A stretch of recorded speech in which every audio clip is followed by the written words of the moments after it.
నిలువు బొట్టు, అడ్డబొట్టు, గుండ్రని బొట్టు ఇలా బొట్టు పెట్టుకునే విధానంలో కూడా ఎందుకు ఇన్ని విభిన్న రకాలు ఉన్నాయి? వినాయక మంటపాలు చూస్తే అనేక బొట్లు మనకు కనిపిస్తాయి. వినాయక మంటపంలో ఒక వినాయకుడికి త్రిశూలం బొట్టుగా పెడతారు, మరి ఒక వినాయకుడికి భస్మరేఖలు కనిపిస్తాయి. ఒక మంటపంలో గుండ్రని బొట్టు కనిపిస్తుంది. బొట్టు ధరించాలి, అది ప్రధాన లక్షణం.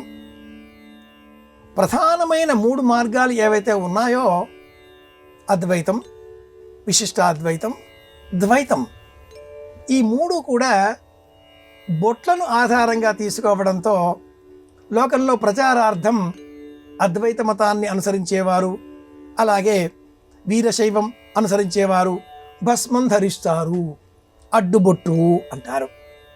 విశిష్టాద్వైతం, వైష్ణవం, వీరవైష్ణవం అనుసరించేవారు నామం పెట్టుకుంటారు, నిలువుబొట్టు అంటారు.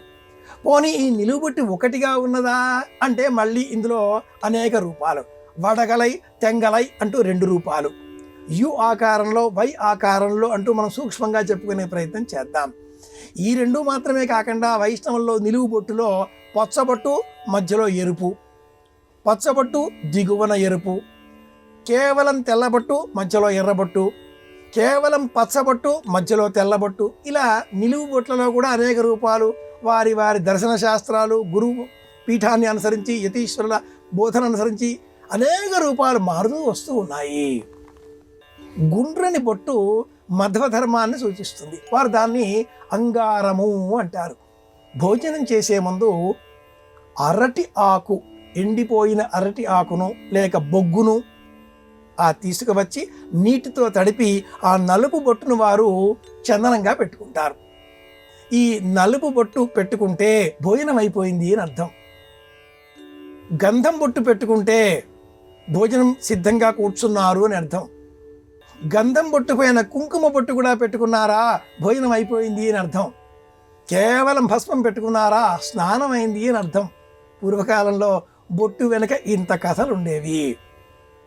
అద్వైత ధర్మాన్ని పాటించేవారు అరచేతిలో భస్మం వేసుకొని నీరు పోసి అగ్నిరితి భస్మ, వాయురితి భస్మ, జలమితి భస్మ, స్థలమితి భస్మ, వ్యోమేతి భస్మ అంటూ రాచి ఆ భస్మాన్ని నిలువుబొట్టుగా పెట్టి, ముందుగా నిలువుబొట్టుగా పెట్టాలి, చూపుడు వేలుతో నిలువుబొట్టుగా పెట్టి, అనంతరం చూపుడు వేలు, ఉంగరం వేలు, ఈ 2 వేళ్లతో ఎడమ నుంచి కుడికి 2 గీతలు ఇలా గీసి, బొటన వేలితో మధ్య గీత కుడి నుంచి ఎడమకి తీసుకువెళ్ళేవారు.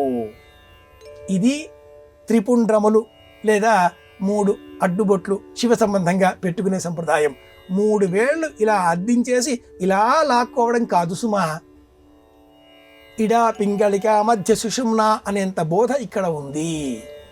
కనుక బొట్ల వ్యవహారం అనేసరికి చాలా పెద్ద వ్యాఖ్యానాలు వచ్చేస్తూ ఉంటాయి. బొట్టు పెట్టుకుందాం.